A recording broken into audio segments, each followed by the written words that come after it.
Santmat channel को subscribe करें, साथ ही घंटी को दबाकर ऑल नोटिफिकेशन सेलेक्ट करें। आप सभी से आग्रह है कि सत्संग को पूरा अंतिम तक देखें। बोलिए प्रेम से श्री सद्गुरु महाराज की जय। श्री सद्गुरु महाराज की जय। श्री सद्गुरु महाराज की जय।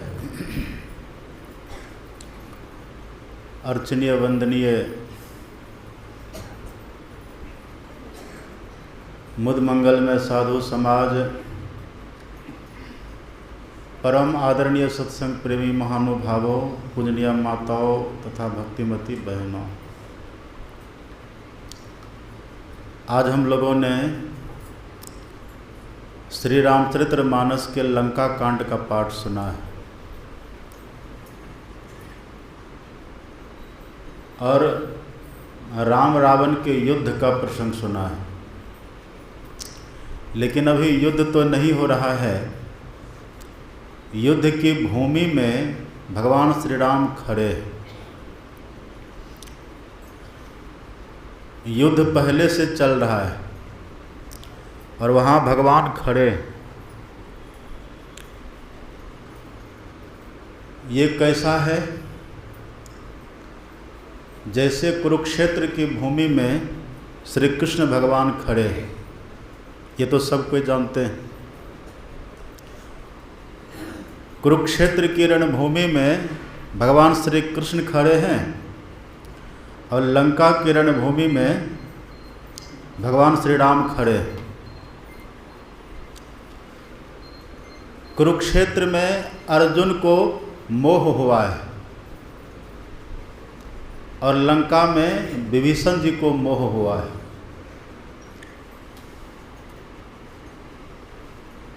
अर्जुन को भगवान श्री कृष्ण ने उपदेश किया और उसके भ्रम को, उसके मोह का भंजन किया है।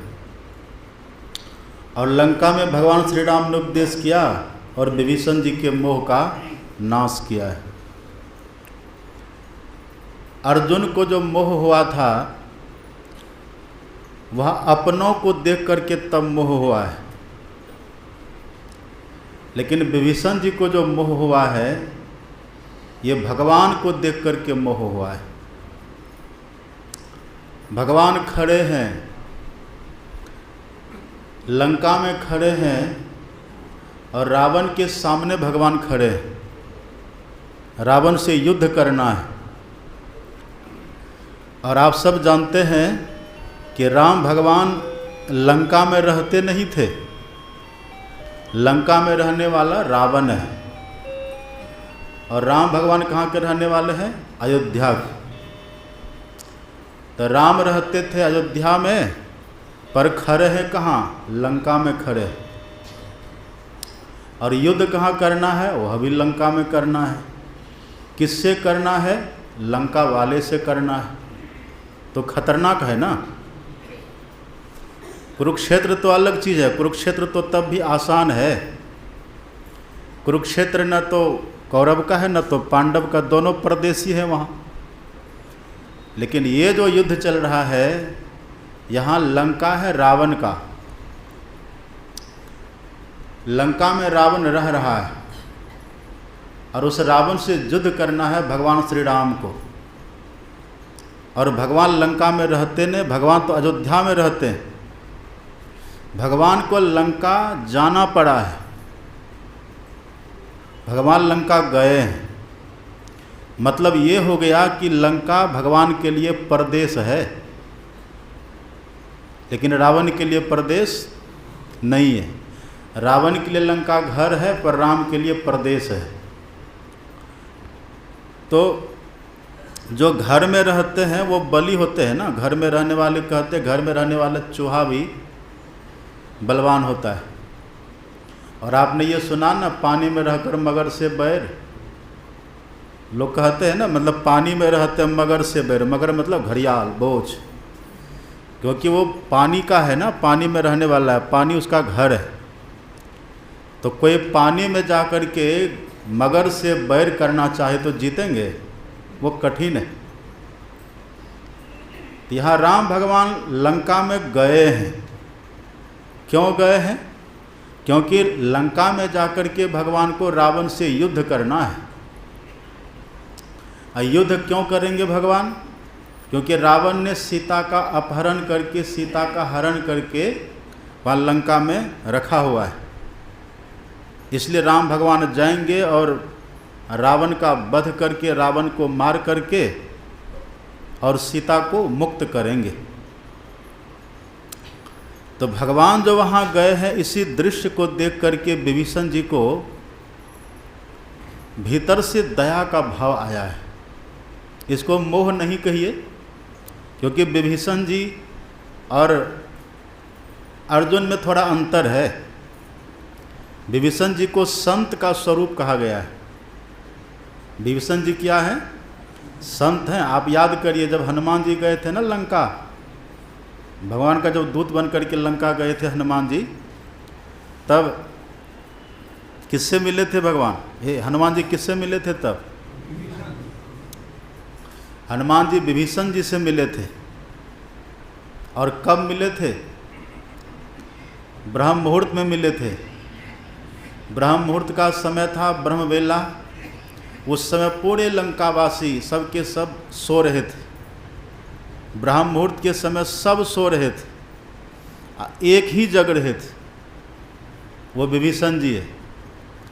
इसलिए विभीषण जी चूँकि ब्रह्म मुहूर्त में जगते थे, तब ब्रह्म मुहूर्त में जगने के कारण विभीषण जी भक्त कहला गए। केवल जगे हुए थे, ब्रह्म मुहूर्त में केवल जगे हुए नहीं थे। रामायण में लिखा हुआ कि विभीषण जी ब्रह्म मुहूर्त में जग करके राम राम का जप कर रहे थे, राम नाम का मंत्र जप कर रहे थे विभीषण जी। ब्रह्म मुहूर्त में जगे हैं और जग करके जप कर रहे हैं, भगवान के नाम का वो जप कर रहे, चिंतन कर रहे हैं। तो ये तो भक्त का लक्षण है ना, ये साधु का लक्षण है, साधक का लक्षण है। लेकिन जो ब्रह्म मुहूर्त में नहीं जगे, पूरे लंका में एक भी ब्रह्म मुहूर्त में विभीषण जी के सिवा जगने वाला नहीं है। जितने लंकावासी थे सब के सब सो रहे थे। अब ब्रह्म मुहूर्त में सोने पर क्या होता है? एक संत कहते हैं, जागे ना पिछले पहर। पिछले पहर मतलब ब्रह्म मुहूर्त। जागे ना पिछले पहर, करे न गुरु मत जाप। गुरु मत जाप मतलब गुरु ने जो मंत्र दिया, उस मंत्र का ब्रह्म मुहूर्त में जग करके हम जप नहीं करते। जागे ना पिछले पहर, करे न गुरु मत जाप। अब मुँह फारे सोवत रहे, ताको लागे पाप। जो ब्रह्म मुहूर्त में जगते नहीं, सोए रहते हैं, उसको पाप लगता है। तब पाप कमाने वाले को ही तो राक्षस कहते हैं। जिसका मन पाप में ही गर्क रहे, जिसका मन पाप में ही लगा रहे हमेशा, वो राक्षस है। इसलिए ब्रह्म मुहूर्त में कौन जगे हैं? एकमात्र विभीषण जी जगे। और विभीषण जी जग करके क्या करते थे? आराम से बैठ करके भगवान के नाम का, राम नाम का वो जप करते रहते थे। विभीषण जी राम नाम का जप करते हैं, और जिस राम के नाम का जप करते हैं विभीषण जी, उसी राम का शत्रु है कौन? रावण। उसी राम का शत्रु है, रावण शत्रु है। तो वहाँ विभीषण जी उस लंका में, भगवान ने कहा था, जब पहली बार गए थे ना विभीषण जी भगवान से मिलने के लिए, तब भगवान ने कहा था, कहु लंकेश सहित परिवारा, कुशल कुठार बास तुम्हारा, खल मंडली बसहु दिन राति। खल, खल मतलब क्या होता है? खल मतलब दुष्ट, वही राक्षस ही हुआ ना। तो भगवान कहते कि हे सखे, आप रात दिन राक्षसों के बीच में रहते हैं। खल मंडली बसहु दिन राति, सखा धर्म निवही के ही भांति। बरु भल बास नरक करताता, दुष्ट संग जनी देई विधाता। भले नरक में क्यों न बास करना पड़े, नरक में जाना पड़े, लेकिन कभी दुष्टों का संग विधाता न दे, कभी खलों का संग विधाता न दे। भगवान ने कहा था विभीषण जी से। तो खल के संग में रहकर, क्या खल के संग में कैसे रहते थे? भगवान ने बहुत सुंदर उदाहरण दिया है। जैसे दांत के बीच में जीभ रहती है। कितने दांत हैं? आपके कितने दांत हैं? सबके 32 दांत होते हैं ना। और टूटे तो उसकी बात अलग है, लेकिन अगर कोई व्यक्ति स्वस्थ हो ना तो स्वस्थ व्यक्ति के मुख में 32 दांत होते हैं। अब 32 दांत जब चलती है मुख में, चोरा चबाती है, रोटी चबाती है, तरह तरह के अन्न को चबाती है, तो दांत कितना कड़ा है। और जीभ कैसी है? जीभ में हड्डी है कहीं? जितना कठोर है ना दांत, उसकी अपेक्षा उतना ही कोमल है जिह्वा, जीभ। एक है बहुत कठोर, एक है बहुत कोमल। एक केवल हड्डी ही हड्डी है और एक केवल मांस का लोथरा मात्र है बस। तो भगवान कहते हैं, सखे हे विभीषण, आप तो लंका में ऐसे ही रहते थे जैसे दांतों के बीच में जिह्वा रहती है। अब जिह्वा कैसे रहती है? भगवान कहते हैं, मैं जानो सब तुम्हारी नीति, मैं आपकी नीति जानता हूँ कि आप वहाँ लंका में जहाँ खल मंडली रहते हैं, जहाँ दुष्टों की मंडली रहते हैं, जहाँ दुष्ट ही दुष्ट चारों तरफ है, वहाँ आप कैसे रहते थे वो सब मुझे पता है। जैसे दांतों के बीच में जीभ रहती है ऐसे आप रहते थे। अब समझिए इसे जिह्वा को कितना सावधान रहना पड़ता है, कि नहीं। और भगवान के कहने का भाव बड़ा मधुर भाव है। दांत के बीच में जिह्वा रहती है तो दांत तो चलती रहती है ना, ऊपर नीचे दाएं बाएं दांत की गति होती रहती है। और उसे बीच में जिह्वा क्या करती है? उसके बीच में जिह्वा गुजारा कर रही है, अपने लिए गुजारा करती है। दांतों के बीच में जिह्वा रहती है, लेकिन किस लिए रहती है? अपने लिए। वो परोपकार करती है। जो अन्न मुख में डालते हैं ना हम, तो दांत के पास अन्न को पहुंचाता है कौन? जिह्वा ही तो पहुंचाती है। अगर किसी के मुंह में जिह्वा न रहे, जीभ न रहे, तो दांत कुछ कर पाएगा? जिह्वा ही तो इधर उधर करके देती है ना, अन्न वहाँ पर पहुँचाती है। तो ये जिह्वा दांतों के बीच में रह करके, दांतों के बीच में रहती है, बहुत सावधान रहती है। और सावधान रह करके दांतों के पास अन्न को पहुँचाने का काम ये करती रहती है। और अन्न को पहुँचाती है, परोपकार कर रही है। फिर कभी काल दांत जिह्वा को काट लेती है कि नहीं? आपकी दांत कभी जिह्वा को काटी? हम तो काटते रहते हैं। मेरी जिह्वा बहकती रहती है, दांत उसको काटती रहती है। कई बार जिभ में घाव हो जाता है।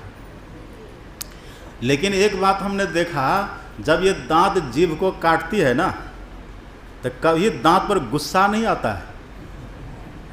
आपको देखे कभी? अब कभी कल तो गुस्सा करने का प्रयास भी करते, गुस्सा करो, इस दांत ने जीभ को काट दिया, गुस्सा करो। गुस्सा होता है। चाहे दांत सेक के काटने पर जिह्वा घायल हो जाए, लहू लुहान हो जाए, रक्त रंजित हो जाए, लेकिन तब भी गुस्सा नहीं आता। दांत के बीच में है जिह्वा, दांत के बीच में रह करके परोपकार वाला काम कर रही है जिह्वा, परोपकार करती है। और दांत से घायल होकर के भी कभी दांत पर गुस्सा नहीं करते, कभी दांत पर क्रोध नहीं करती है। भगवान कहते यही नीति मैं तुम्हारे जानता हूँ। भगवान कहते मैं जानो तुम्हारी सब नीति, अति न निपुण भाव अनीति। हे विभीषण, तुम लंका में कैसे रहते हो जैसे दांतों के बीच में जिह्वा रहती है। ये परोपकार करने के बाद भी, दांतों से कुचली जा करके भी, दांतों से कट करके भी कभी दांतों पर क्रोध नहीं करते। ऐसे विभीषण जी रहते थे लंका में। लंका में है, लंकावासी कौन है? रावण है, राजा वहाँ का रावण है। ये तो मंत्री थे बेचारे। ये लंका में रह करके भी, रावण के राज में रह करके भी, और रावण के द्वारा प्रताड़ित होने के बाद भी विभीषण हमेशा रावण का हित ही सोचे हैं। इसी का नाम तो साधु है ना। साधु किसको कहते हैं? सोना सज्जन साधुजन टूटे जोरे 100 बार, और दुर्जन कुंभ कुम्हार के एक के धक्का दरार।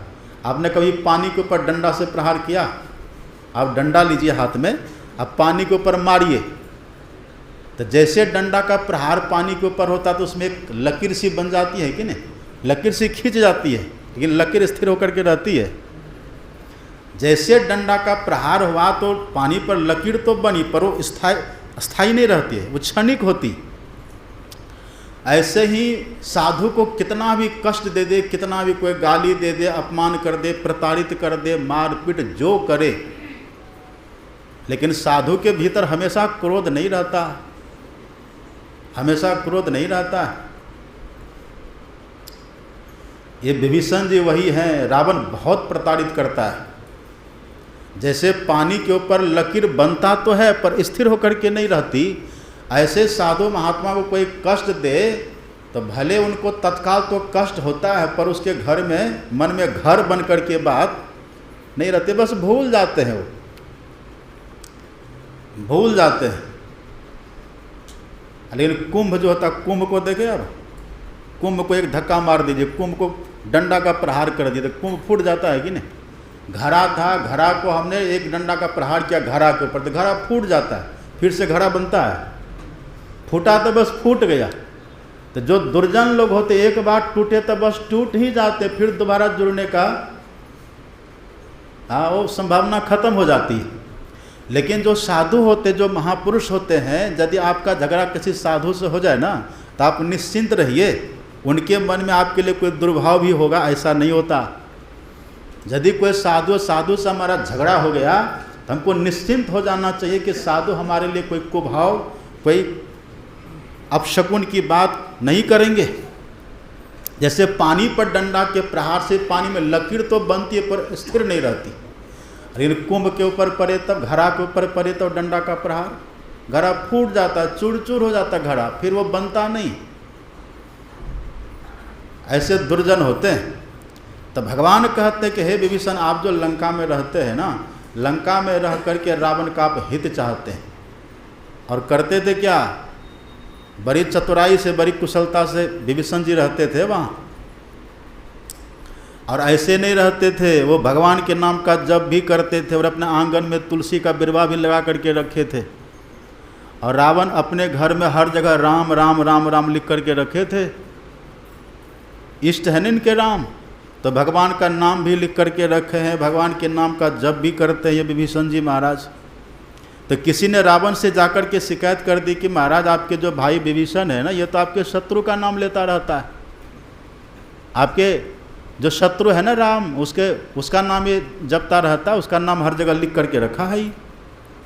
अब रावण था, क्रोधी तो था ही, उसके पास चंद्रहास खड्ग भगवान शंकर का दिया हुआ था। वो चंद्रहास तलवार लिया रावण और चला गया विभीषण के पास धमकाने के लिए, अरे दुष्ट, तो मेरा भाई होकर के मेरे शत्रु का नाम लिख करके रखा है। देखिए साधु को तो बच के रहना पड़ता है ना। साधु क्या करते, अपना रास्ता बनाते रहते, साधु उलझते नहीं है। उलझेंगे तो वहीं काम तमाम हो जाएगा।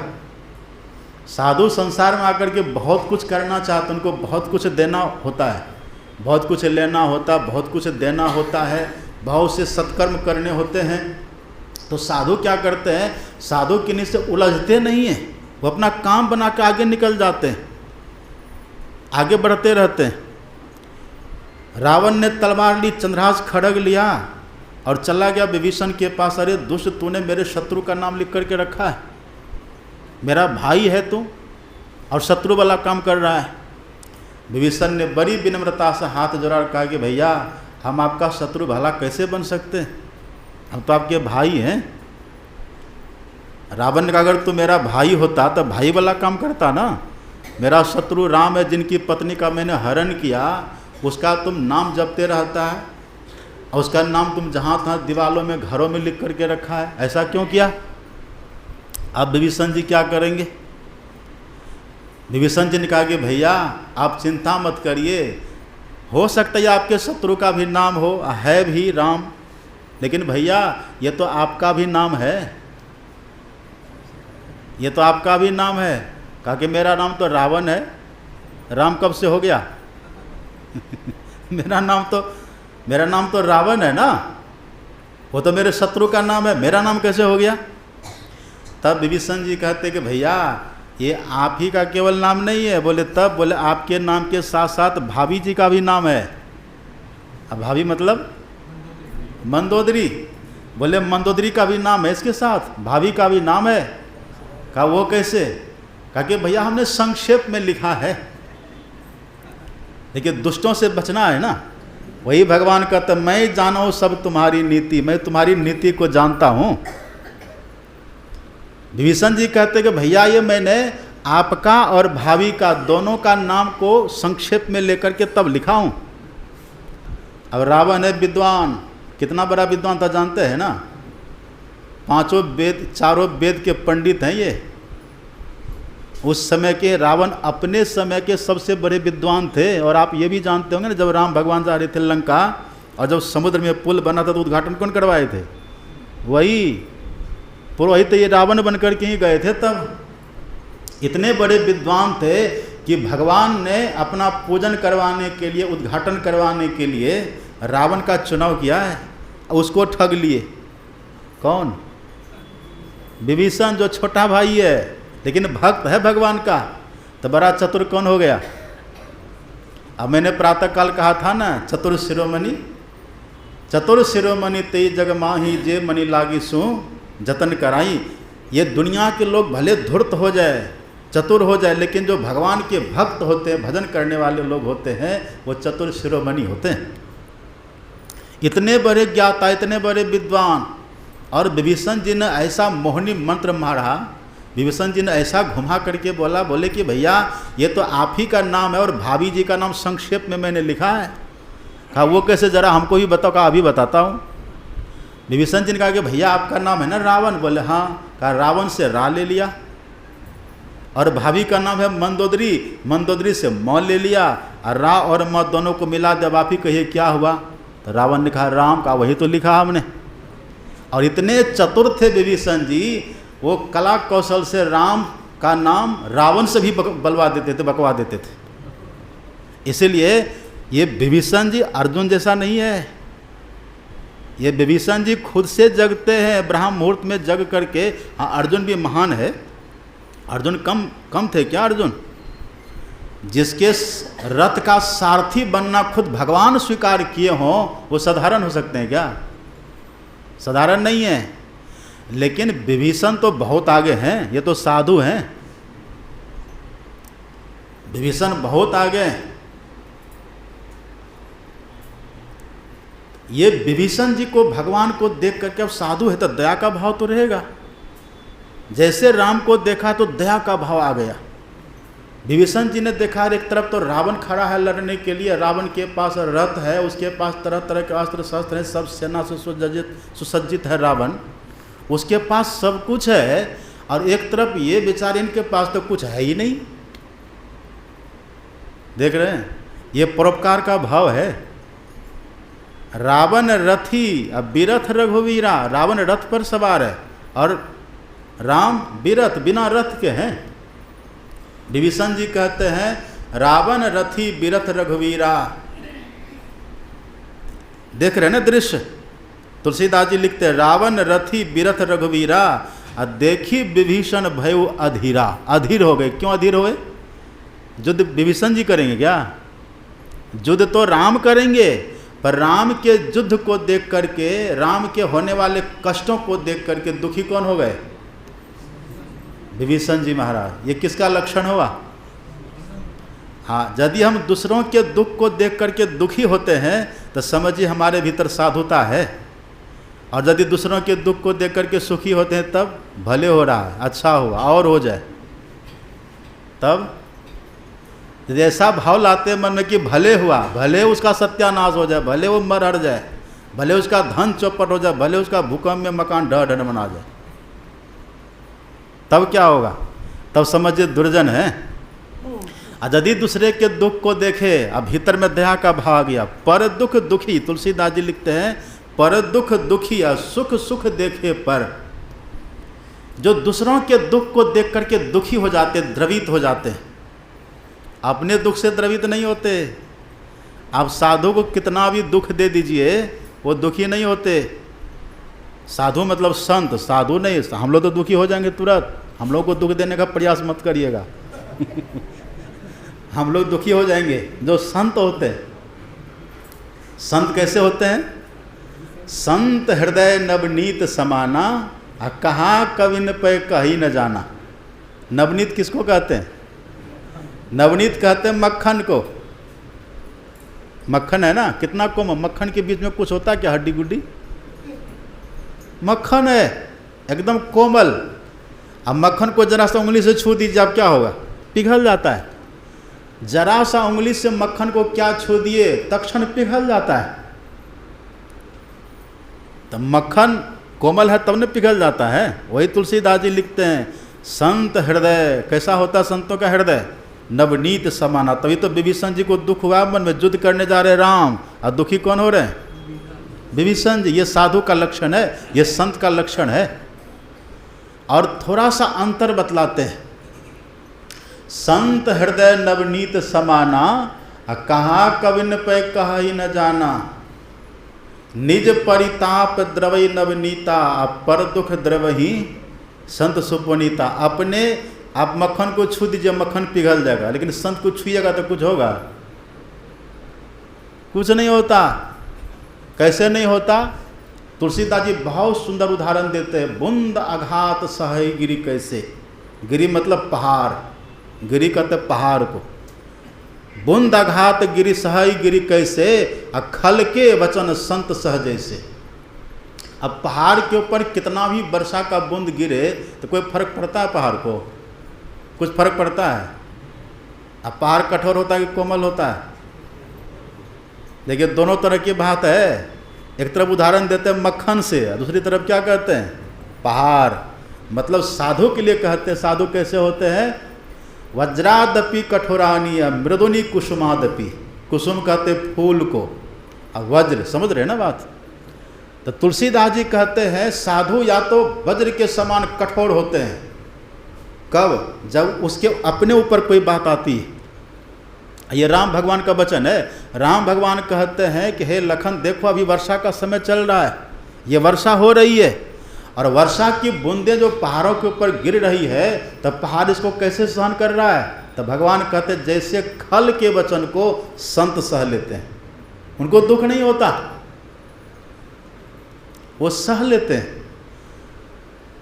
कोरकार धरती सहे, धरती को कितना भी कुरे दिए कुदाली से कुछ होता है? कोरकार धरती सहे, काट कुट बन रहा है, कुटिल वचन साधु सहे, और से सहा न जाए। तो बड़े कठोर होते इस मामले में।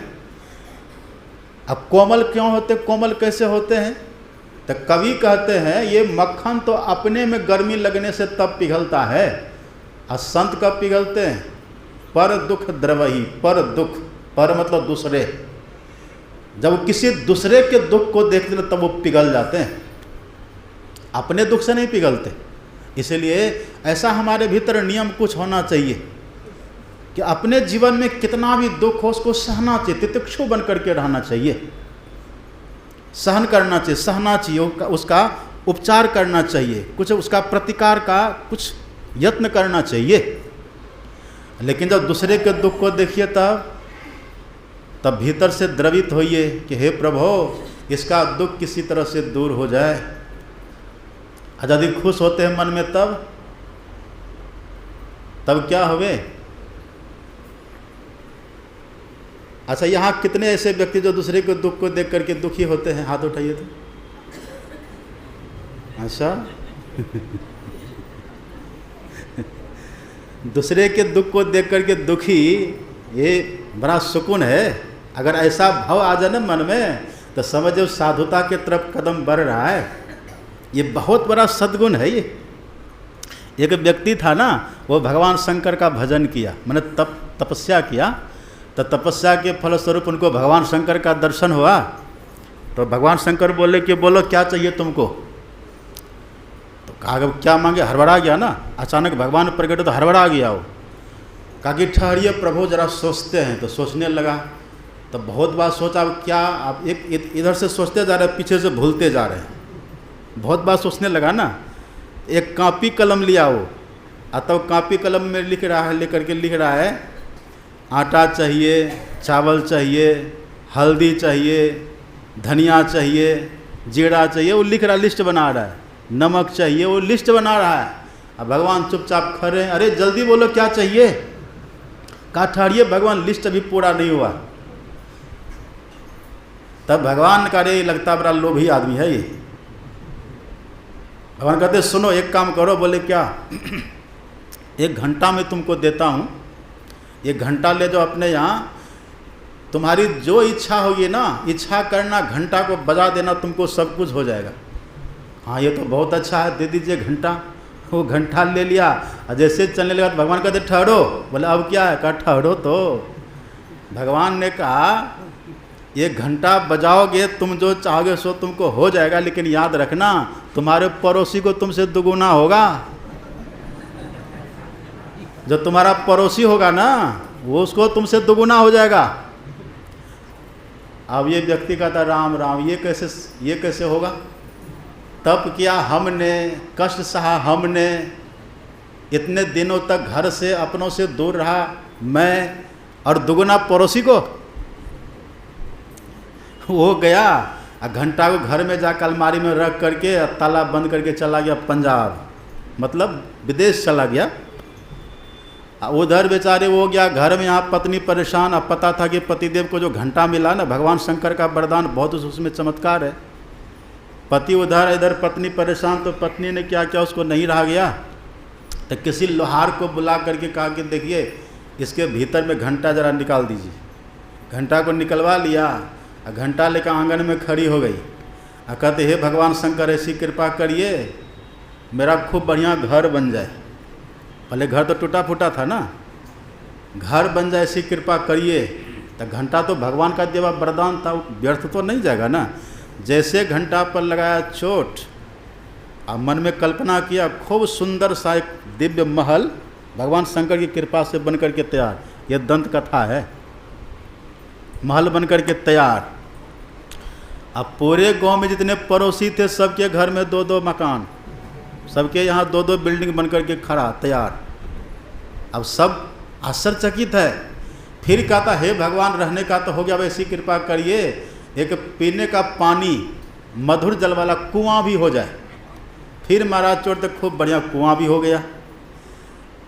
इसके दरवाजे पर 1 कुआं, उधर सबके यहाँ 2-2 कुआं हो गया। अब पूरे गांव में सब यहाँ बढ़िया बढ़िया बिल्डिंग, बढ़िया बढ़िया पानी का कुआं, हर तरह की व्यवस्था, पूरे गांव में राम राज हो गया। और सब व्यक्ति कहता हे भगवान उसका भला हो, उस पर कृपा करिए। बेचारे एक न के लिए तपस्या किया और सुख देखो सबों को मिल रहा है, सब उनको दुआ दे रहा है। हाँ वो बेचारा 6 महीना तक उधर रहा, और 6 महीना के बाद जब आया घर की तरफ, तो जैसे गांव के पास आया तो देखा रे जहाँ पहले झोपड़पट्टी थी, जहाँ झुग्गी झोपड़ी बनी थी, वहाँ तो बिल्डिंग खड़ा है चारों तरफ। और सबके दरवाजे पर 2-2 बिल्डिंग, 2-2 कुआं, लगता है दाल में काला है। अपने घर पर जैसे गया तो देखा अपने घर पर वहाँ एक ही बिल्डिंग, एक ही कुआं, पड़ोस में सब यहाँ डबल है। कागे लगता है कुछ हो गया। तब तो उधर से पत्नी आई, पूछता करे घंटा बजा दिया? पत्नी कहते बजा दिया। कहा चौपट कर दिया। क्यों बजा दिया घंटा? कहा पतिदेव बहुत कष्ट था। अरे कष्ट था तो कष्ट सह लेती ना। कहा कैसे सहते? कहा कि देखो सबको सुख हो रहा है। ये किसका लक्षण है? ये दुर्जन का लक्षण है। कहा लाओ घंटा। अब वो व्यक्ति घंटा ले लिया, घंटा लेकर आंगन में खड़ा हो गया। कहता हे भगवान शंकर ऐसी कृपा करना मेरे का आँख फूट जाए। मारा घंटा पर चोट, एक आँख तो उसकी फूटी। अब पूरे गांव में सबकी दोनों आँख फूट गई। डबल होने की बात है ना, पूरे गांव में सबकी दोनों आँख फूट गई। डबल, इसी को बोलते हैं क्या? ये दुर्जन है। ऐसा अगर भाव अपने भीतर हो कि उसका भले चौपट हो जाए, भले उसका सत्यानाश हो जाए, बर्बाद हो जाए, समझिए हमारे भीतर दुर्जनता है। ऐसा भाव नहीं रहना चाहिए। भले हमें कोई कष्ट दे दे पर हम किसी को, हाँ यदि तुझे कोई सूल मारे तो उसे कैसे कर दे? फूल। जो तुझे सूल उसे तुम दो फूल। उसको सूल का सूल और तुमको फूल का फूल कहते ना लोग, कहावत। तो वो उसको पूरे गांव में सबको सूरदास बना दिया। और तब भी इसको संतोष नहीं हुआ। फिर ये घंटा लिया, घंटा लेके फिर ये आंगन में खड़ा होता है। और फिर कहता है भगवान शंकर ऐसी कृपा करना एक मेरा हाथ भी कटे। महाराज जैसे घंटा पर चोट, पूरे गांव में सबका दोनों हाथ कट गया, दूसरे का हाथ कटवाने के लिए अपना हाथ कटवा लिया। देख रहे हैं ना, ये दुर्जन का लक्षण है। तब भी इसको संतोष नहीं हुआ, फिर लिया घंटा, तब कहा तो हे भगवान शंकर ऐसी कृपा करना मेरे दरवाजे पर जो कुआं है ना, कुआं नढ़ा हो जाए। नढ़ा मतलब धरती के ऊपर जो दीवार रहता है ना, झड़ जाए, धरती के बराबर में आ जाए। वही किया, घंटा जैसे बजा तो कुआं सबका नढ़ा हो गया। अब आप कल्पना करिए, सबके दरवाजे पर दो दो कुआं, आंख किसी को ने, हाथ किसी को ने, क्या दशा होगी। थोड़ी ही देर में जिधर जो जाए उधर सब कुएं में गिरे। पूरा जहाँ राम राज था पूरा गांव शमशान में बदल गया। ये दुर्जन का लक्षण है। तो कोर कार धरती सहे काट कुट बन रहा है, कुटिल वचन साधु सहे और से सहा न जाए। दया का भाव हमारे भीतर होना चाहिए। क्षमा वरण को चाहिए। क्षमा कौन करता है? क्षमा वरण को चाहिए, छोटन को उत्पात। कहा विष्णु को घटी गए भृगु मारी लात। विष्णु भगवान को 1 लात 3 लात मारा था, 1 लात मारा था भृगु जी महाराज ने। तो क्या भगवान विष्णु छोटे हो गए? भगवान सह लिए। भृगु जी लात मार करके भी छोटे ही रहे और भगवान विष्णु लात खा करके भी बड़े ही रहे। तो दया का भाव, विभीषण जी को बहुत दया भीतर में आई कि राम इतना कोमल है, इतना सुकोमल इनका शरीर है, और ऐसा दुर्धर्ष रावण जो अपनी हथेली पर कैलाश पर्वत को उठा लेता है, ऐसे रावण से युद्ध करने के लिए चले जा रहे हैं। रावण रथी बिरथ रघुवीरा, देखी विभीषण भयउ अधीरा। अधीर हुए, मोहग्रस्त नहीं हुए हैं। सुन रहे बात? और सुनिए, विभीषण जी को लंका में गुरु का स्थान मिला है। आप पढ़ेंगे, पहले तो विभीषण जी ने अधीर हुआ, विभीषण जी अधीर हो गए। विभीषण जी कहते हैं कि हे प्रभु, ऐसे दुर्धर्ष राक्षस को, ऐसे बलशाली शत्रु को, जिसके पास रथ है तरह तरह के, जिसके पास अस्त्र है, जिसके पास बहुत तरह की सेनाएं हैं, जिनके पास घोड़ा है, रथ है, हाथी, सब तरह के, जो चतुरंगनी सेना से सुसज्जित है, ऐसे रावण साहब युद्ध करने के लिए जा रहे, लेकिन आपके पास तो कुछ है नहीं। आपके पास तो कुछ नहीं है। आपके न तो पैर में जूते चप्पल है और न तो आपके पास रथ है, कैसे लड़िएगा? तब भगवान ने वहाँ पर उत्तर दिया है, वही आपने पाठ सुना अभी। भगवान ने कितना सुंदर उत्तर दिया। भगवान ने कहा कि हे सखे, सुनहु सखा कह कृपा निधाना, जही जय होय सो स्यंदन आना। स्यंदन का मतलब क्या होता है? स्यंदन कहते हैं रथ को। तो भगवान कहते हे विभीषण सुनो, जिस रथ से विजय मिलती है ना, वो ये रावण के पास नहीं है। जही जय होय, जय मतलब विजय। जय, ये विजय किसको मिलती है जानते हैं? ये विजय किसको मिलती है? जो हमेशा अपने इष्ट की जय जयकार करते रहते हैं ना, उसी की विजय होती है। आप करिए श्री सद्गुरु महाराज की, उधर मिलेगी क्या? आप जय जय करते रहिए, उधर से विजय होती रहेगी। और जो जय जयकार करना छोड़ देंगे तब विजय मिलेगी उसको। जब लोग हमेशा प्रवचन करना है तो पहले 3 बार करते, श्री सद्गुरु महाराज की जय। और एक थे हमारे पूज्यपाद संत शिशु सूर्य जी महाराज, गुरु महाराज जी के बड़े प्रिय शिष्य थे। तो वे कहते थे कि देखो, जब भी घर से निकलो ना, तो गुरु महाराज को प्रणाम करके निकलो। गुरु महाराज के सामने जाओ, हाथ जोड़ो और प्रणाम करो कि सरकार फलाने काम से जा रहे हैं, प्रणाम करो और श्री सद्गुरु महाराज की जय बोल दो वहाँ। और तब जाओ तो उधर विजय विजय विजय मिलेगी। या तो प्रणाम भी करना भूल जाते, जय जयकार तो दूर की बात रही। तो जो प्रणाम करके जय जयकार करे। आप जानते ना, जय और विजय दोनों भाई है, सगा भाई, पता है कि ना आपको? ये जय और विजय ये भगवान के द्वारपाल और सगे भाई हैं। जहाँ जय रहता वहीं विजय भी रहता है। तो जो अपने इष्ट का जय जयकार करते रहते हैं ना, उसी के जीवन में विजय मिलती है, उसी को विजय की प्राप्ति होती है। ये सूत्र है। तो कहीं भी घर से बाहर निकलिए, जब भी घर से बाहर जाइए ना, तो एक बार गुरु महाराज के सामने जाइए, प्रणाम कर लीजिए। प्रणाम रखेंगे गुरु महाराज को तब न प्रणाम करिएगा। आप तो ऐसे वहाँ छत में टांग के रखते गुरु महाराज को, वहाँ हाथ जाएगा आपका। अपने पूजा घर में खूब बढ़िया से सजा करके गुरु महाराज को सिंहासन पर रखिए, ताकि दर्शन करे तो दर्शन करते मन प्रसन्न हो जाए, मन बुलंद हो जाए। जहाँ तक मेरा हाथ जा सके वहाँ सजा करके रखिए बढ़िया से। आपके घर में हम जाते देखते बहुतों के घर में गुरु महाराज के फोटो में जाला लग जाता है, मकड़ा लग जाता है, दीमक लग जाता है ना। हाँ, अगरबत्ती जला देते फोटोए पर, वहीं फोटो जल जाता है। ऐसा नहीं, गुरु महाराज का खूब सुंदर फोटो घर में रखिए, बढ़िया फोटो रखिए अपने घर में, और जब भी बाहर निकलिए उनको प्रणाम करके तब बाहर जाइए। और जानते हैं महर्षि संत श्री परमहंस जी महाराज थे, वो तो जब भी कहीं जाते थे प्रणाम, हम लोगों ने देखा प्रणाम करते ही थे। और जब रात को सोने लगते थे ना, तो सोने के पहले भी प्रणाम करते थे गुरु महाराज को।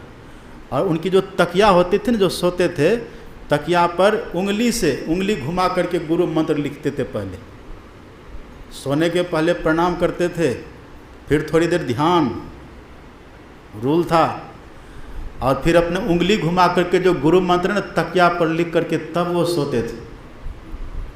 तो संत शिशु कहते थे जब भी कहीं घर से बाहर जाओ, जब भी कोई शुभ कर्म करो ना, तो एक बार पहले गुरु महाराज को प्रणाम करो, और प्रणाम करके श्री सद्गुरु महाराज की जय बोल दो, वहीं प्रणाम करो, और तब वहाँ से चलो, शुभ ही शुभ होगा।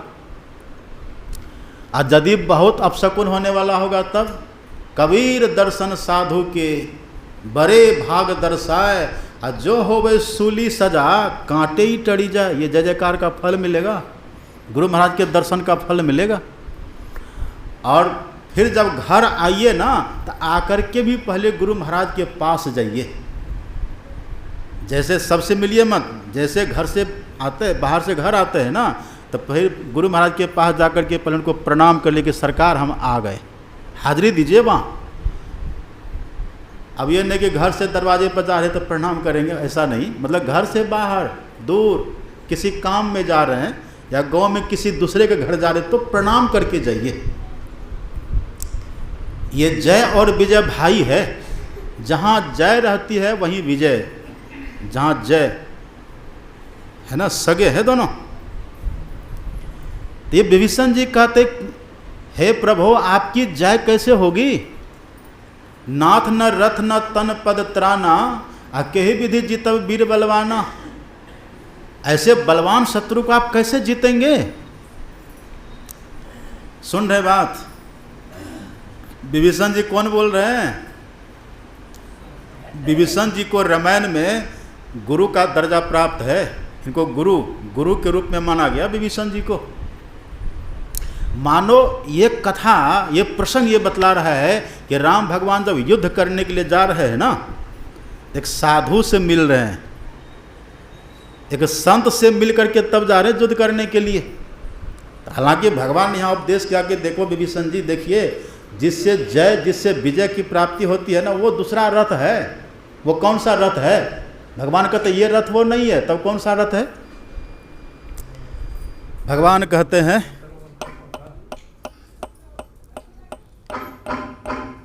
कैसा न भट्टर लिए दम तोड़ देता है,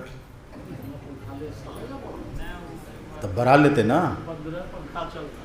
तब 20 का लेना चाहिए। कंजूसी सभी तो देने वाले देते, सब सेठ जी बैठे हुए हैं।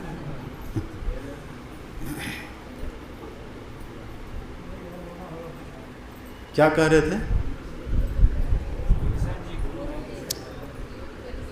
भगवान कहते कि सुनो विभीषण जी, जिससे जय होती है ना, वो ये रथ नहीं है। तब कौन सा रथ है? तब भगवान कहते सखा धर्म में, सखा धर्म में असरथ जाके अजीत न कह न कतहु रिपु सक दिपुता के। हे विभीषण जी, जिसके पास धर्म में रथ होता, धर्म में रथ, जिसके पास धर्म में रथ होता है ना, उसको जितने वाला कहीं कोई बाहर में शत्रु रहता ही नहीं है। हमेशा हर जगह उनकी जय जयकार होती है, उनकी जय, उनकी विजय होती है। भगवान कहते हैं जो रथ रावण के पास है ना, वो रथ ज़्यादा महत्वपूर्ण नहीं है, उस रथ के बाद भी हार हो जाती है। लेकिन भगवान कहते मेरे पास जो रथ है ना विभीषण, मेरे पास वो रथ नहीं, मेरे पास कौन सा रथ है? धर्ममय। सखा धर्म में असरथ जाके, जितना कतहु न सकै रिपुता के। उसको कोई भी शत्रु कहीं पर जीत नहीं सकता। और कहते कहते भगवान ने क्या कह दिया?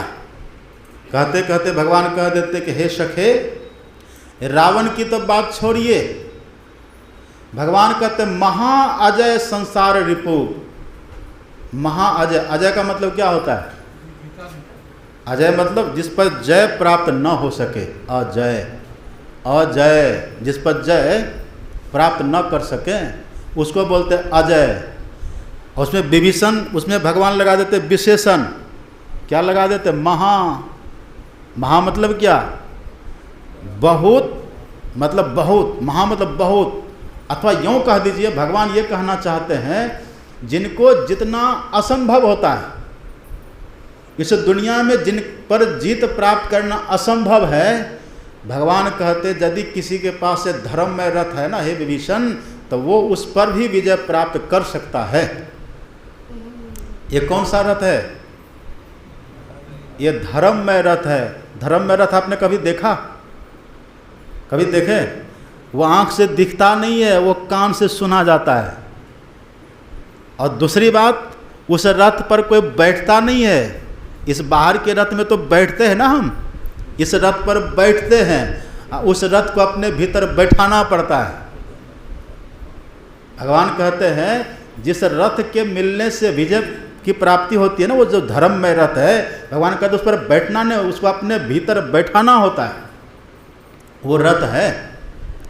और यदि ये रथ किसी के पास हो जाता है, भगवान कहते हैं दुनिया के शत्रु की बात कौन कहे, रावण की बात कौन कहे? भगवान कहते हैं महाअजय संसार रिपु, जीत सकई सो वीर।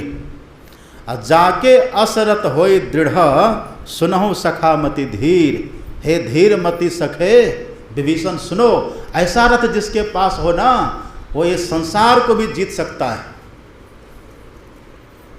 ये संसार, आप जानते ना संसार कैसा है? रावण कहाँ चला गया? रावण इसी भवसागर में डूब गया। सहस्रार्जुन कहाँ चला गया? इसी संसार में डूब गया। भीम कहाँ चला गया? इसी संसार में डूब गया। सगर का नाम आपने सुना? सगर, सगर का नाम सुने? सगर, राजा सगर। हाँ, राजा सगर के कितने पुत्र थे? 60,000। 60,000 बेटों के बाप थे सगर। कल्पना करिए, सगर। और सार्वभौम सम्राट थे धरती के, महाराजा सगर। और आप जानते सगर का जन्म कैसे हुआ? सगर जो थे ना, सगर के पिता, उनको बच्चे नहीं होते थे, उनकी बहुत कई पत्नियां थी उनकी। तो संत की कृपा से एक पत्नी को गर्भ रहा, संत की कृपा से। तो जब उसको गर्भ रहा तो उनके जो अन्य सौतन थी ना, सौतन तो आप जानते होंगे, सौतन सौतीन, वो जो थी ना, उनको ईर्ष्या का भाव, जलन का भाव हो गया कि यदि इसको पुत्र होगा तो फिर हम सब का सम्मान उतना नहीं होगा। तो ईर्ष्या के कारण से हलाहल विष दे दिया, उसको खिला दिया। सगर की जो माँ जो गर्भवती थी ना, उसको वो हलाहल विष खिला दिया। अब देखिए वो बच्चा कैसा था पेट में, अब हलाहल विष जाएगा तो मरेगा कि नहीं? लो, ऐसी कथा आती है भागवत में, आश्चर्य है। हम लोग का जो प्रसंग होता है ना, जो कथा हम लोग की होती है, ये श्रद्धा परक होती है। ऐसा प्रसंग आता है जब उसको वो जहर खिला दिया ना, तो जहर को संस्कृत में कहते हैं गर। गर, गर मतलब होता है जहर। गर, गरल सुधा रिपु करे मिता है ना, रमन में लिखा हुआ गरल। गरल कहिए, गर के एक ही बात है। गर मतलब होता है जहर। तो जैसे जहर दिया ना, तो वो जो जहर जैसे उनकी माँ खाती है जहर, वो जो पेट में बालक पल रहा था, वो उसने जहर को पकड़ लिया। अब आश्चर्य है, लिखा भागवत में, जहर को पकड़ लिया। अब पकड़ करके जहर के साथ जन्म ले लिया, वो माँ के पेट से बाहर आ गया। इतना समझ रहे बात? कितने सक्षम, कितने समर्थ, कितने चमत्कारिक। जहर गर, गर में लगा दीजिए 100 तो क्या होगा? सगर। 100 का मतलब क्या होता है? सहित। 100 का मतलब सहित, 100 का मतलब साथ। जो गर के साथ जन्म लिया, जो जहर के साथ जन्म लिया, उसी का नाम है सगर। कितने बलशाली थे। आज सगर दिख रहा है कहीं? कहीं दिखाई दे रहा है सगर? कहाँ चला गया? चला गया, वो भवसागर में डूब गया। भगवान कहते हैं कि हे सखे, जो रथ मेरे पास है ना, ये रथ अगर किसी के पास है तो जो ये संसार रूपी शत्रु सबको निगल गया, बड़े बड़ों को जो निगल गया है ना, ये संसार रूपी शत्रु को भी जीत सकता है। समझ रहे बात? इसी बात को आप पढ़ेंगे संत कबीर साहब। संत कबीर साहब कहते हैं 8 पहर सन्मुख लड़े, सोई बांधे बाना हो, जीत चला भव सागर। भव मतलब क्या होता है? संसार। कबीर साहब कहते जीत चला भव सागर, सोई सूरा मर्दाना हो। कबीर साहब कहते जो 8 पहर सन्मुख लड़ते रहे, वो संसार को जीत सकता है। 8 पहर, कितना पहर होता है दिन रात में? 8 पहर होता है ना। 4 पहर की रात और 4 पहर का दिन। संत कबीर साहब कहते जो 8 पहर लड़े, 8 पहर जो लड़े। राम भगवान कैसे लड़ते थे? कुरुक्षेत्र में तो युद्ध का नियम था। वहाँ जैसे सूर्य अस्त होता था ना कुरुक्षेत्र में, तो युद्ध विराम होता था, शंख फूंक दिया जाता था, युद्ध समाप्त। और फिर जैसे सूर्य उगता था फिर युद्ध शुरू हो जाता था। पर राम की लड़ाई ऐसी नहीं थी। भगवान रात दिन लड़ते थे, युद्ध चलते रहता था वहाँ। कब किधर से कौन अटक कर देगा, कौन किधर से आक्रमण करेगा, सब हमेशा तैयार तत्पर रहते थे, लड़ते रहते थे। सुन रहे बात? अच्छा, रावण है कौन? राम कहाँ खड़े हैं? लंका में। लंका किसका नगर है? रावण का। लंका किसको कहते हैं? अब सुनिए थोड़ा ध्यान से, ये आध्यात्मिक प्रसंग है ना, अब थोड़ा अंदर जाना है। देखिए, इस शरीर को ही संतों ने लंका कहा। क्या कहा? अपना शरीर ही लंका है। एक संत कहते हैं काया गढ़ कनक मन रावना मद है। काया, काया मतलब क्या होता है? शरीर। काया गढ़ कनक, कनक मतलब सोना। जैसे सोने की नगरी थी ना लंका, ऐसे शरीर को कनक गढ़ कहा गया। ये शरीर अपना लंका के समान है। लंका में कौन रहता था? रावण। इस लंका में कौन रहता है? इस लंका में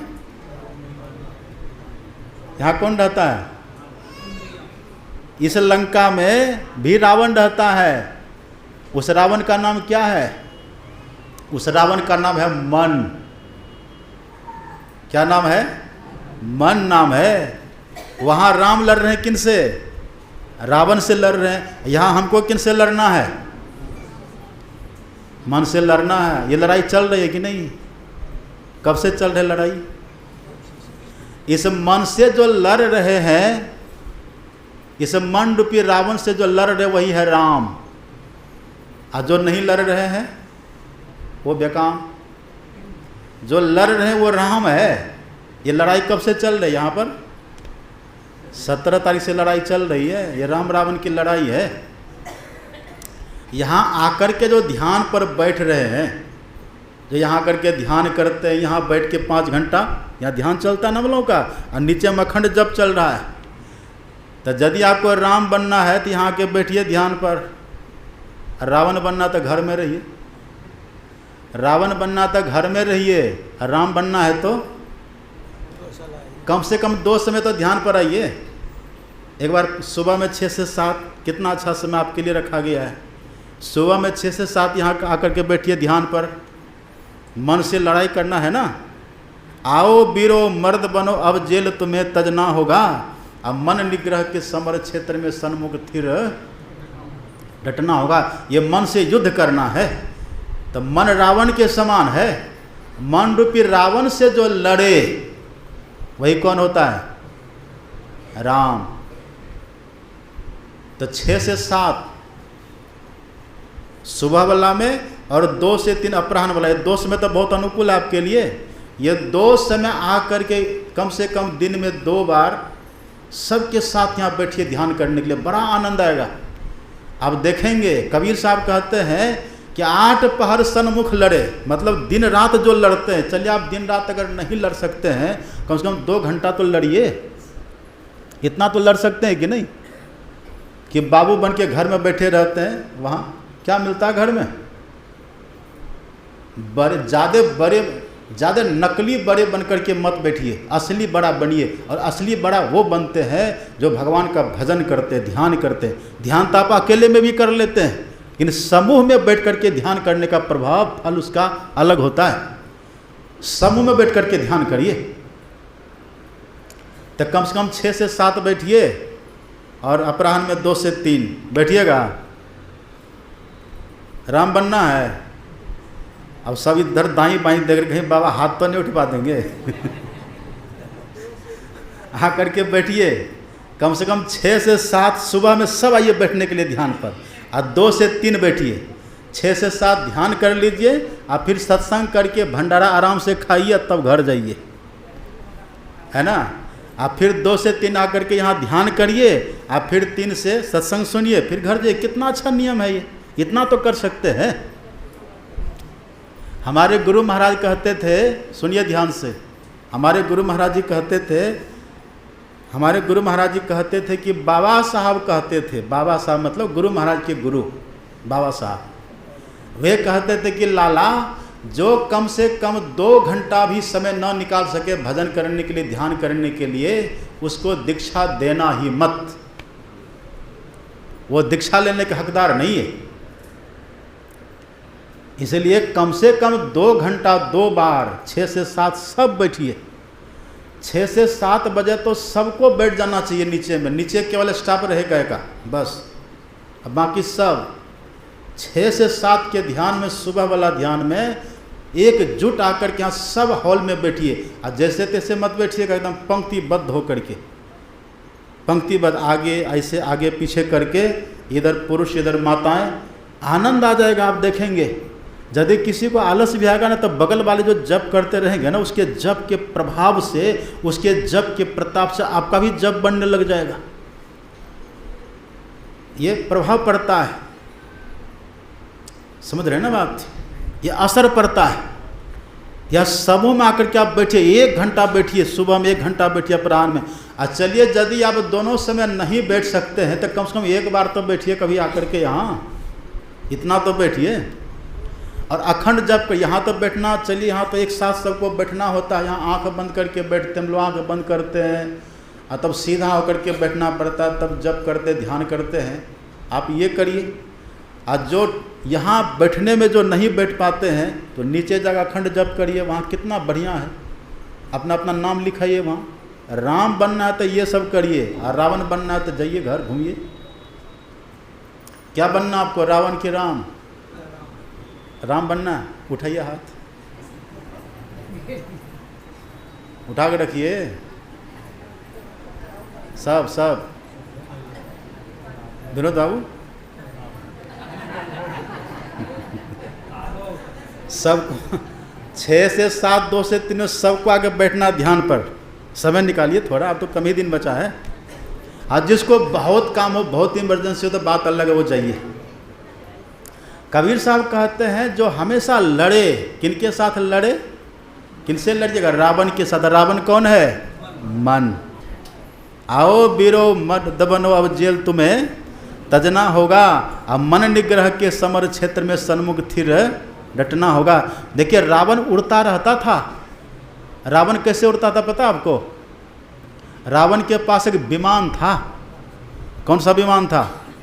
पुष्पक विमान था रावण के पास। उसमें ईंधन लगता था क्या? पेट्रोल डीजल उसमें लगता था? कुछ नहीं, बस विमान पर बैठते थे, अब मन में होता था चले तो चल देता था, वो चल पड़ता था। इच्छा ही ईंधन था उसका।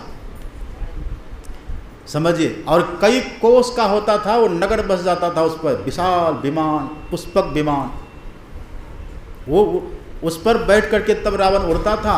सीता का हरण रावण ने कैसे किया था? उसी विमान पर बैठ के किया था ना, उसी विमान से सीता माता का हरण किया था रावण ने। तो रावण के पास तो विमान है, विमान था, अब मन के पास क्या है? सुन रहे बात? रावण को तो लंका से भारत आने में कुछ समय लगा होगा, अब मन को समय लगता है? मन नहीं पकड़ा जय बहादुर जवान है, करत रहे खुरखुंद बड़ा शैतान है। ऐसा यार हरि बसत इस हलक में, अरे हारे पलटू उड़ता कोस हजार। ये मन कितना उड़ता है, उड़ता कोस हजार, पंख बिनु पलक में, पलक झपकते ही ये मन हजारों कोस की दूरी तय कर लेता है। समझिए, बुद्ध भगवान कहते थे एकंग गमंग दूरंग चरण, ये मन अकेला चलता बहुत दूर तक जाता है। रावण जब कहीं जाता था तब मंत्री को कह करके जाता था कि देखो मैं जा रहा हूँ तुम संभालना। अब मन किसी को कह के जाता है? मन कहता कि हम जा रहे हैं, अब कहेगा तो जाने दीजिएगा। आप बैठे ध्यान पर, अब मन बोले कि जरा हम आ रहे गोड्डा घूम करके, तो जाने दीजिएगा यार, बैठो अभी जब करो, कहिएगा कि नहीं? लेकिन मन कहता नहीं। रावण तो कह करके तब जाता था। रावण तो पहले मंत्री को बुलाता था, सबको कहता था, योजनाबद्ध होकर के तब काम करता था। रावण तो किसी का सहारा लेता था, पर मन किसी का सहारा लेता है? अब बिना किसी को कहे कहाँ, अब बैठे थे ध्यान करने के लिए, अब कब चला गया भागलपुर पता ही नहीं चला। पता चलता है कितना चंचल मन है। देखिए, इसी मन से युद्ध करना है। इस मन को जो परास्त कर दे वही होता है राम। ऐसे मन को जो परास्त कर देगा ना, वही संसार को जीत लेगा। कबीर साहब कहते हैं 8 पहर सन्मुख लड़े। किसके सन्मुख लड़िएगा? मन के सामने लड़िए। अब मन कहाँ है? मन कहाँ है? एकदम सामने है ना। मन तुम बसो तीसरो नैना महतः से चल दीजो रे, कहते हैं ना गुरु महाराज जी। मन का बासा एकदम सामने, तीसरी आंख में है, वहीं रहता मन। इस मन से लड़ना है। कबीर साहब कहते 8 पहर, कितना देर लड़िए? 8 पहर, 8 पहर सन्मुख लड़े। और लड़ने का मतलब क्या है? सावधान रहिए। हम देखते रहते बराबर, लोग आते हैं ना तो रास्ते में चलते रहते हैं, जरा सा कपड़ा गिरा फट से संभाल लेते हैं इसे। देखे आप, जरा सा टाइट टेढ़ा हुआ फट से सीधा कर लेते हैं, करते हैं कि नहीं? जरा सा चप्पल टेढ़ा, तुरंत चप्पल को सीधा कर लेते हैं। मतलब कितना हम इस तन पर कितना ख्याल रखते हैं। जरा सा कपड़ा टेढ़ा तो तुरंत उसको संभालते हैं, जरा सा चप्पल टेढ़ा तुरंत उसको संभाल लेते हैं। जिस तरह से हम तन की संभाल करते हैं ना, जब उसी तरह से जब जिस दिन मन का संभाल हम करने लग जाएंगे, बस इस भवसागर को हम जीत लेंगे। तन की संभाल करते हैं, जरा सा कपड़ा गिरा तुरंत संभाल लेते हैं, लेकिन मन गिरता तो मन को संभालते हैं। मन से किसी की निंदा की बात सोचते रहते हैं, वहाँ संभालना चाहिए कि नहीं? मन को संभालते हैं।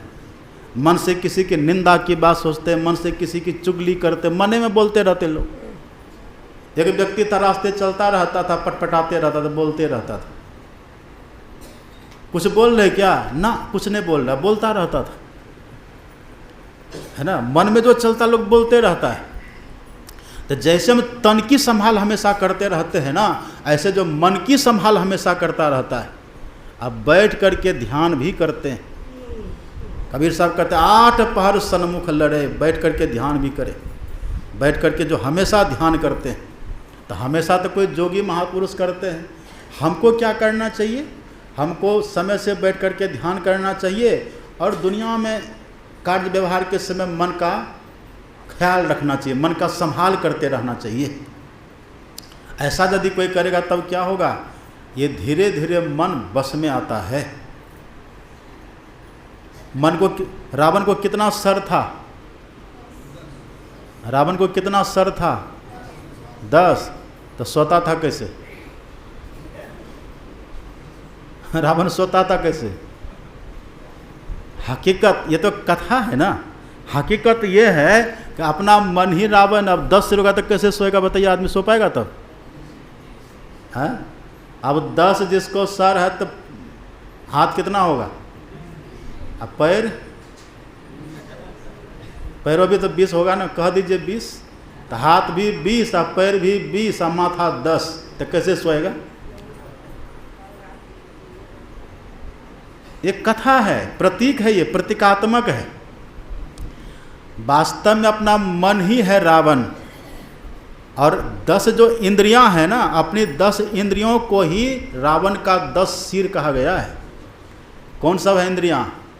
देखिए, आँख, कान, नाक, जीभ, चमड़ा, हाथ, पैर, गुदा, लिंग और मुंह, ये 10, इसी 10 को मन रूपी रावण का 10 सिर कहा गया है।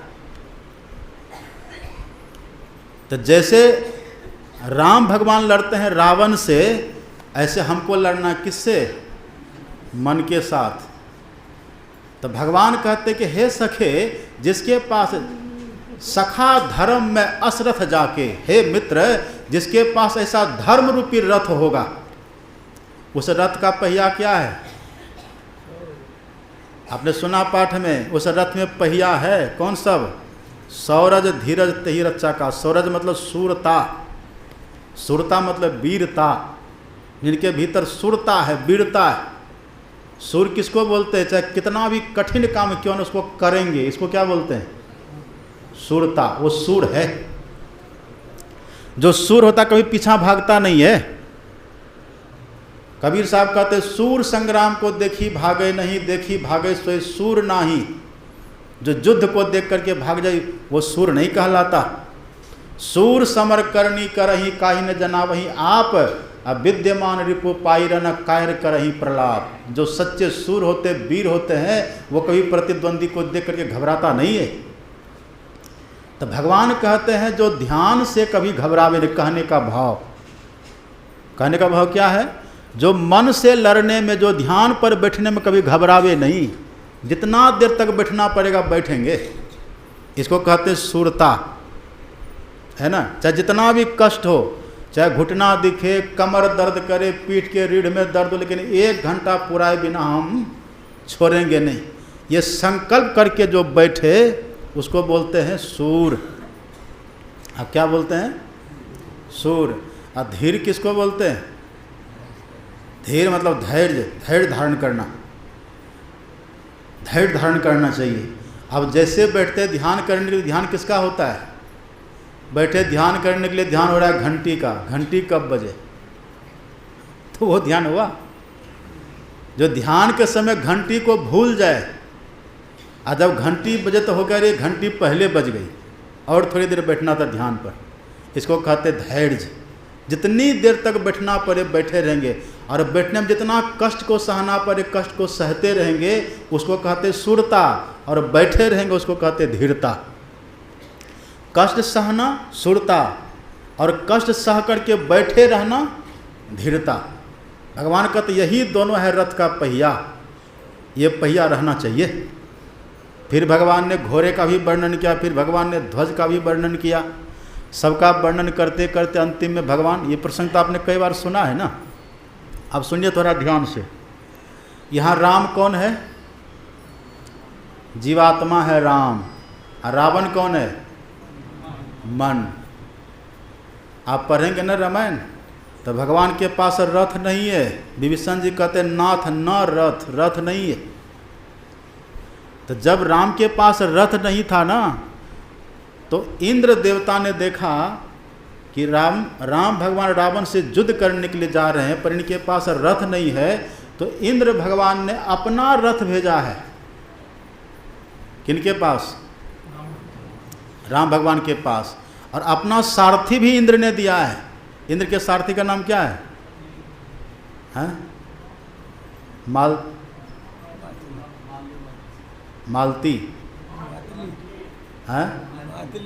मातली। हाँ, ये कौन है? इंद्र का सारथी है। अब देखिए क्या होता है, सुनिए ध्यान से। अब देखिए क्या इसका भाव, क्या कहने का है। इसका भाव है जैसे इंद्र ने राम भगवान को रथ दिया और अपना सारथी दिया, आप वेद पढ़ेंगे ना तो वेद में इंद्र का मतलब होता है परमात्मा, ईश्वर। कौन होता है? वेद में इंद्र का अर्थ होता है ईश्वर, परमात्मा। और राम कौन है? जीवात्मा। ये जीवात्मा है, वो परमात्मा। तो जैसे इंद्र ने रथ दिया है ना राम भगवान को, ऐसे ही परमात्मा ने इस जीवात्मा रूपी राम को रथ दिया है। वो कौन सा रथ है? आप पढ़िए, गुरु महाराज जी लिखते हैं पदावली में। हमारे गुरु महाराज कहते हैं चलू चलू यही पथ हाकत दृष्टि रथ। कौन सा रथ है ये? दृष्टि रूपी रथ। ये किसका दिया हुआ है? ये कोई व्यक्ति दिया है आपको? ये दृष्टि रूपी रथ किसका दिया हुआ है? जैसे इंद्र ने रथ दिया है ना राम भगवान को, तो इंद्र का मतलब क्या? परमात्मा। जैसे परमात्मा ने रथ दिया राम को, ऐसे हम सभी जीवात्मा को रथ दिया है परमात्मा ने। वो कौन सा रथ है? ये दृष्टि रूपी रथ है। ये दृष्टि रूपी रथ है। इसी दृष्टि रूपी रथ पर ये जीव सवार है। आश्चर्य की बात है कि नहीं? ये कैसी बात है? आपने कभी देखा जब बरसात का समय आता है तो बरसात में तरका तरकता है ना, दामिनी बिजली कड़कती है ना। आप यदि गिरते हुए बिजली को देख लीजिए ना बढ़िया से तो आप मर जाएंगे, इसलिए देखिएगा मत। यदि देख ले, हम देख ले बिजली गिर रही है, देख लिए इसे, तो मर जाता है। देखने मात्र से मर जाता है। ऐसा क्यों होता है? जब उसको हम देखते हैं ना, उसमें इतना आकर्षण होता है ना उस बिजली में, उस रोशनी में, उसके देखने से आँख की रोशनी खींची चली जाती है, दृष्टि हमारी खींची चली जाती है। दृष्टि के पीछे चलता है मन, और मन के पीछे चलते हैं हम। जैसे दृष्टि खिंचाई, बस जीव भी इसके भीतर से निकल जाता है, इसकी मृत्यु हो जाती है, देह छूट जाती है। यही दृष्टि रथ है। दृष्टि पर हम सवार होकर के चलते हैं। तो जैसे वहाँ राम भगवान ने इंद्र के द्वारा दिए गए रथ पर सवारी की है, तब रावण से युद्ध किया है, ऐसे हमारे गुरु महाराज जी कहते हैं ये दृष्टि जो है ना, ये परमात्मा का दिया हुआ रथ है। दृष्टि रथ चढ़ी श्रुति धावे हो रामा। हमारे गुरु महाराज कहते हैं दृष्टि रथ चढ़ी श्रुति धावे। श्रुति मतलब हम, और धावे मतलब दौड़ते हैं। जैसे राम भगवान इंद्र के द्वारा भेजे गए रथ पर सवार होकर के दौड़ करके रावण का वध कर रहे हैं दौड़ दौड़ करके, ऐसे ही गुरु महाराज कहते जो दृष्टि रूपी रथ पर सवारी करते, सवार होते हैं। ये सवारी कैसे करिएगा? इसके लिए हमको दृष्टि योग की साधना करनी पड़ती है। और दृष्टि योग की साधना कौन करते हैं? अपने से कर लीजिएगा। जो दीक्षा लिए है वही कर सकते हैं। ये गुरु गम्य है। अब वहाँ पर कौन खड़े हैं पीछे में? राम भगवान के पीछे कौन खड़े? विभीषण जी। अब सुनिएगा जरा ध्यान से। हम संक्षेप में कर रहे हैं, विषय तो पूरा होगा नहीं, पर संक्षेप में सुना देते हैं। राम भगवान रथ पर सवार हुए और रावण से युद्ध किए। राम भगवान बाण चलाते थे, तीर चलाते थे, रावण का सर कट भी जाता था, ये फिर से जीवित हो जाता था। वो मरता नहीं था, मरता नहीं था, मारते थे फिर से जीवित हो जाते थे। इसका मतलब क्या हुआ? हम मन को पकड़ने का प्रयास करते, फिर से भाग जाता है ना? भाग जाता, जी जाता था रावण। बाण चला रहे, लगता था सर उसका कटता था, फिर से जीवित हो जाता था। भगवान परेशान हो गए, और परेशान होकर के भगवान सोचे अब क्या करें। हम भी परेशान होते ना हम लोग। अब ध्यान पर बैठे, इतना मन भागता बैठे थे जब करने के लिए, कितना कितना गप क्या क्या मन में हो जाता है। जो बात कभी नहीं सोचे थे वो सभी बात ध्यान में आती है कि नहीं? कितनी कितनी बात आती, समझिए। यही है मन का भागना। तो जैसे राम का बाण लगने के बाद भी रावण जीवित हो जाता था, ऐसे जप करने के बाद भी मन भाग भाग जाता है। तो राम भगवान परेशान हो गए। परेशान हुए तो भगवान ने क्या किया? भगवान परेशान होकर के पीछे की तरफ मुड़ा है, पीछे मुड़े। अब पीछे कौन खड़े हैं? हाँ, बड़ा भाव छुपाए। देखिए, संतों की भाषा में पीछे का भी एक अर्थ होता है। संतों की भाषा में आगे पीछे ये दोनों का भाव है। संतों की भाषा में आगे कहते हैं अंधकार को। किसको कहते हैं? संतों की भाषा में आगे मतलब अंधकार, और संतों की भाषा में पीछे मतलब प्रकाश। पीछे किसको बोलते हैं? प्रकाश का। विभीषण जी कहाँ खड़े हैं? पीछे। देखिए कितना बड़ा भाव है। भगवान ये कहना चाहते हैं, जैसे मैं रावण का वध कर रहा हूँ लेकिन रावण नहीं मरता, तो मैं पीछे मुड़ करके देखा तो मुझे विभीषण दिखाई पड़ा, और विभीषण से भगवान ने पूछा कैसे मरेगा ये। इसी तरह से भगवान कहते हैं आप भी पीछे मुड़िए, और पीछे मुड़ करके पीछे जो आपको दिखे ना उनसे पूछिए ये मन कैसे बस में होगा। ये संदेश भगवान देते हैं। तो पीछे कैसे मुड़िएगा? अब पीछे मुड़ने का भाव क्या है? कहने का भाव, जैसे विभीषण जी पीछे थे ना, ऐसे जो संत जो सदगुरु प्रकाश मंडल में हैं, पीछे मतलब क्या? प्रकाश। जो संत जो साधु आंख बंद करे उनको अंधकार न दिख रहा हो, अंधकार जिसको न दिखे, साधु सोई निर्मल गुण सारा, बारे दृष्टि करे उजियारा। अपने भीतर जिसको उजाला, जिसको प्रकाश हो चुका है। तो भगवान कहते जैसे मैं पीछे देखा तो विभीषण मिला और विभीषण ने मुझे युक्ति बताई, इसी तरह से आप भी प्रकाश में जो रहने वाले कोई संत महापुरुष है ना, उनसे मिलिए, उनसे मिल लीजिए। इसी को संत कहते हैं ज्ञान कहे अज्ञान बिनु, और तम बिनु कहे प्रकाश। तम मतलब क्या होता है? अंधकार। तम कहते हैं अंधकार को मतलब पूरब, और प्रकाश मतलब पीछे। अब पीछे मतलब क्या? पश्चिम। पीछे को दूसरी भाषा में क्या कहते हैं? पश्चिम। कबीर साहब कहते हैं सत्य पुरुष एक बसे पश्चिम दिशि, तासु करो निहोर। जैसे राम भगवान ने विभीषण जी का निहोरा किया कि कैसे मरेगा, ऐसे कबीर साहब कहते जो पुरुष जो साधु प्रकाश मंडल में रहने वाले हैं ना, उस साधु से प्रार्थना करिए, उनसे निवेदन करिए कि ये मेरा मन कैसे बस होगा। तो वो आप पर कृपा करेंगे, वो हमारे ऊपर कृपा करेंगे, हमको युक्ति बतला देंगे। और जब उनकी कृपा होगी ना, उनकी युक्ति से जब साधना करेंगे, उनकी जब कृपा होगी, तब ये मन बस में होगा। और थोड़ा सा सुनिए, अब बस खत्म कर रहे हैं। विभीषण जी ने क्या कहा था? विभीषण जी ने कहा कि हे राम, आप रावण का कितना भी सर कत्ल करते रहिए, ये मरने वाला नहीं है। अब रावण को कितना भी मारिए, ये नहीं मरेगा। बोले क्यों? बोले क्योंकि ये जिससे मरेगा ना, वो बाण भी अलग है, वो बाण आपके पास नहीं है। समझ रहे बात? अब बाण मतलब क्या? बाण मतलब वही हुआ दीक्षा। ये मन कब मरेगा?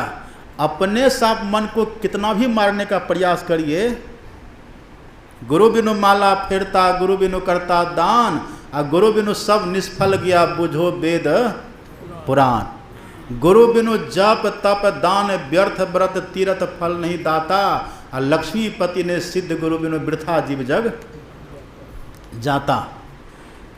हाँ, विभीषण जी कहते ये नहीं मरेगा, तो कैसे मरेगा? विभीषण जी कहते वो बाण अलग है, वो बाण पहले चाहिए। वो बाण कहाँ था? विभीषण जी का वो बाण है मंदोदरी के पास। किसके पास? मंदोदरी।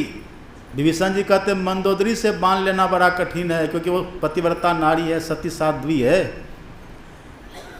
भगवान चिंतित हो गए, तो बगल में कौन खड़े थे? हनुमान जी। हनुमान जी ने कहा कि प्रभु चिंता कोई बात नहीं, बाण तो हम ले आएंगे। हनुमान भी साधु है, हनुमान भी संत है। हनुमान जी ब्राह्मण का वेश बना लिए चले गए लंका। अंतःपुर में रहती थी मंदोदरी, चले गए वहाँ, ब्राह्मण का वेश बना करके गए हैं। मंदोदरी बुजुर्गों का बहुत सम्मान करती थी, सती थी ना, साध्वी थी, बहुत सम्मान करती थी।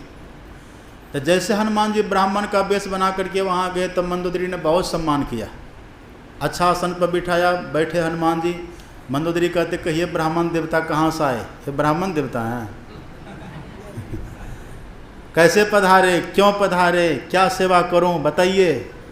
तब मंदोदरी, तब हनुमान जी ने कहा कि देवी मैं तुमको सचेत करने के लिए आया हुआ हूँ। कहा क्या? कहा कि मैंने सुना है कि रावण का जिससे वध होगा ना वो बाण तुम्हारे पास है। कहाँ वो तो है? कहा सावधान रहना। कहा क्यों? कहा तुमसे बाण छीन लेगा। अरे क्या बात करते, मुझसे कोई भला कोई बाण छीन सके? अरे हाँ, राम के दल में ऐसे ऐसे वीर सब है ना, योद्धा सब है ना, तुम्हारा बाण छीन करके भाग जाएंगे। वो मंदोदरी कहते नहीं नहीं ब्राह्मण देवता, हमसे बाण कोई छीन ही नहीं सकता। कहा क्यों? कहा देखते सामने जो खंभा देख रहे हैं, ये पिलर, ये खंभा देख रहे हैं, माताओं से कोई भेद लेना जरा उसकी बड़ाई कर दीजिए, सब भेद बतला देगी आपको। माताओं से, बहनों से कोई भेद लेना हो तो उसको ज़्यादा कुछ, उसको प्रताड़ित मत करिए, उसको उसकी बड़ाई कर दीजिए, खूब थोड़ा उसका बड़प्पन कर दीजिए, सब उगल देगी बात में।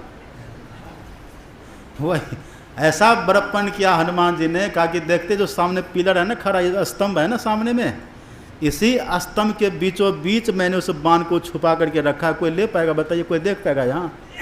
कहा हाँ ये बात तो है। बस हनुमान तो हनुमान थे, वो वीर, मारे लात लिए तीर और चल दिए राम के पास। मंदोदरी देखती रह गई, उनको तो भेद मिल गया ना। बस तीर लिए चले गए राम भगवान के पास, कहते लीजिए प्रभु बाण। मतलब एक संत ने बाण दिया, मतलब बाण का मतलब क्या? दीक्षा है ना। ये मन रूपी रावण मरेगा कैसे? पहले दीक्षा चाहिए ना। देखिए आप विभीषण जी कहते अब भी नहीं मरेगा आपसे। बोले क्यों? पहले मेरी बात को सुनिए, मतलब पहले दीक्षा की बात को खूब बढ़िया से समझ लीजिए तब मरेगा। कहा समझाइए। तब विभीषण जी कहते हैं कि जहाँ तहाँ ये बाण मारेंगे तो नहीं मरेगा। कहा तब कैसे मरेगा? विभीषण जी ने कहा कि रावण की नाभि में बाण मारिए, रावण की नाभि में जब बाण लगेगा ना तब ये मरेगा। और नाभि का मतलब क्या होता है? नाभि जो होता है ना शरीर का मध्य माना जाता है। आप किसी के नाभि में डंडा लगा खड़ा करिए वो गिरेगा नहीं, मध्य माना जाता है, बीच का पोर्शन है, बीच का भाग है। इसका भाव क्या है? भगवान ने क्या क्या बस वो बाण लिया, जो पहले बारंबार मारने से भी नहीं मरता था रावण, अब एक ही बाण में, एक ही बाण जैसे भगवान ने मारा रावण की नाभि में, बस एक ही बाण के लगने से रावण धराशायी हो गया। कहाँ राम रन हतो पचारी हल्ला करने लगा, गिर गया रावण।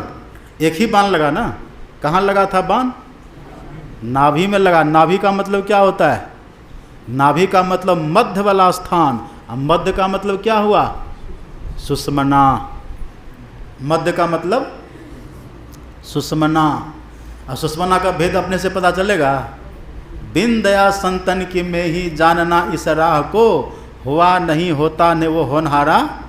इसी के लिए दीक्षा की विधि है। दीक्षा में गुरु बतलाते किधर ये सुषमना है, वहाँ पर जो ध्यान करने की विधि बतला देंगे ना, ये दृष्टि शक्ति ही वो बाण है। ये दृष्टि, गुरु की युक्ति दीक्षा अथवा दृष्टि, जब ये हमारे दोनों दृष्टिधार गुरु की युक्ति से सुषमना में जाकर के स्थिर होगी ना, जैसे दोनों दृष्टिधार सुषमना में स्थिर होगी वैसे मन रूपी रावण मर जाएगा। क्यों मरेगा? जैसे दोनों दृष्टिधार स्थिर होगी वहाँ बिंदु उगेगा, और जैसे बिंदु उगा, बिंदु में तह नाद बोले रेन दिवस सुहावना, वहाँ पर नाद प्रकट हो जाता है। नाद का मतलब अनहद नाद। जब से अनहद घोर सुनी इंद्री थकित गलित मन हुआ आशा सकल भुन, ये मन मर जाता है, ये मन मरेगा। इसके लिए क्या करना पड़ता है? इसके लिए भगवान जैसे विभीषण की तरफ देखे, विभीषण ने जुक्ति बताई, फिर हनुमान जी ने बांध दिया, फिर भगवान ने नाभि में मारा। इसका मतलब ये हुआ कि पहले गुरु से दीक्षा लीजिए, और दीक्षा लेकर के साधना करने के लिए सीधा होकर के बैठिए, और अपने भ्रिकुटी में, अपने तीसरी आँख में, सुषमना में ठीक से सावधान होकर के बिल्कुल सीधा होकर के बैठिए, और तब किसी भी दिशाओं को नहीं देखता वहाँ पर देखिए, एकदम सीधा होकर के बैठिए। अगर माथा ऐसे झुका दीजिएगा तो गलत हो जाएगा, ऐसे झुका दिए, ऐसे किधरों झुकाए तब गलत हो जाएगा। हमारे गुरु महाराज कहते हैं अर्ध ऊर्ध दाएं बाएं पिछू पांचों त्याग, और षष्ठ बीचों बीच एक निशान दृष्टि सु लाग। जो अपने भीतर में बिल्कुल सामने दृष्टि को लगा करके रखते हैं ना, उसी का मन मरता है, उसी का मन बस में होता है। लेकिन आप जानते हैं दृष्टि को सामने लगाने के लिए बहुत बल चाहिए, बहुत शक्ति चाहिए अपने में। इसलिए वेद भगवान कहते हैं नायम आत्मा बलहीने न लभ्यो। जो बलहीन व्यक्ति है उससे ये काम नहीं होगा। अब बलहीन का मतलब क्या? भोगी व्यक्ति। जो ज़्यादा भोगी होते हैं ना, जो बढ़िया खाने में, बढ़िया पहनने में, जो खाने पीने में अपनी शक्ति को हरास करते रहते हैं, ऐसे व्यक्ति से काम नहीं होता।